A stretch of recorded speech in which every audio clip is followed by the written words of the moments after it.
Hello everyone, and welcome to my review of the new indie drama starring Al Pacino. The movie is called Manglehorn, and this film is actually directed by David Gordon Green, who's been all over the map the last few years. Of course, he was doing indie movies like George Washington and All the Real Girls, and then he stepped into the crazy world of comedy with Pineapple Express, The Sitter, and directing Eastbound and Down.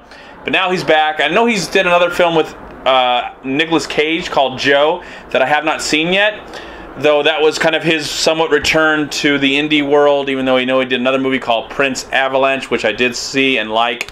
I still need to see Joe, but this is his brand new film, Manglehorn. Now, Manglehorn is a movie where Al Pacino plays a man named Manglehorn. I don't know if that's his first name or his last name. They just call him Manglehorn. He's a locksmith. He lives in Texas somewhere. He's all alone. He was once married because he has a kid who's played by Chris Mencina, whatever his name is. Really great actor. He has a granddaughter that he loves. He's not really close to his son that much. He really likes this girl, kind of. Well, she's his bank teller, and she's played by Holly Hunter. He visits her from time to time. They go on dates from time to time. But, you know, it's kind of like just a friend, as a good friend.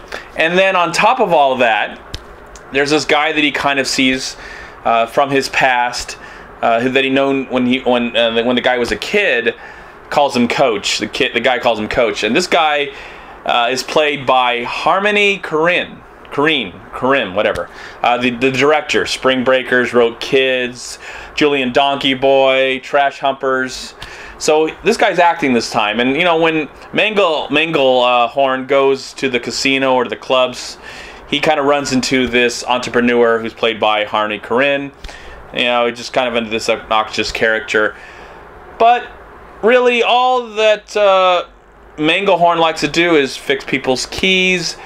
He has a cat named Fanny, or Father, or Fan something, that swallows a key and has to take care of the cat, get the cat some needs. But what this character really loves the most is sending these cards or these letters to a woman named Carla. He hasn't seen her in a year. We don't really know if she actually really exists, because these letters keep on coming back to him. They, you know, send to his address, whatever. So yeah, that's the movie. How did I feel about it? Did I like it with all the characters and the actors, the great actors, and the great director?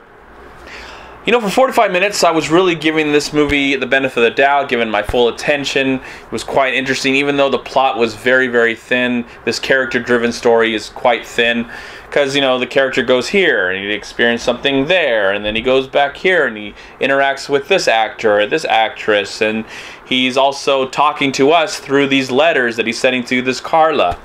So it was interesting for a while, but then it got really repetitive, and the true colors of this film started to show and bleed through this film, and I found this to be quite a very dull and boring and slightly pretentious movie, with its editing style and its random acts of things that just happen. I mean, there's some weird stuff.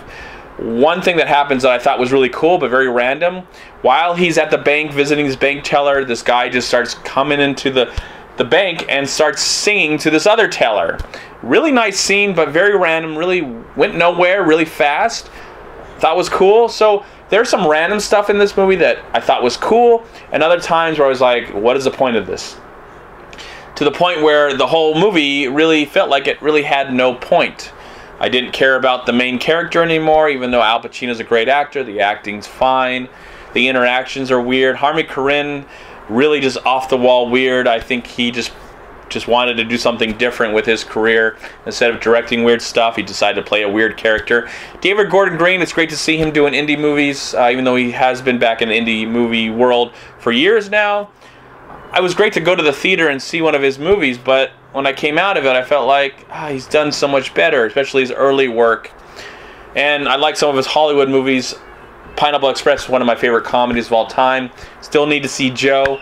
But I felt like this was just an okay movie. It looks great. It's shot well. The editing's really weird. Like, some scenes will just go fade to black and then come back, and then there'll be dialogue on top of dialogue, or dialogue on top of these scenes where other scenes are happening. I don't know. I can't recommend it. It wasn't that good. I didn't like it. I didn't hate it, but I didn't like it, and I can't recommend it. It's really a shame, because I think it's great to see all these talented actors in something that looks really good, but left me feeling very numb at the very end, and just like, whatever, okay, so that happened, and now let's move on. Bummer. Okay, for that, I'm going to give Manglehorn, not Mangaloid, Manglehorn, I'm going to give the film, never mind. So I'm going to give the film 2 stars out of 4. Thank you so much for watching. Please like, comment, and share this video. And also, please check out these amazing movie websites. And if you enjoyed this review, please click here to subscribe to my channel, and also please check out all my recent reviews right here on YouTube. Have a great day, live film, find peace, happiness, and harmony in anything and everything you do, and I'll talk to you at my next movie review.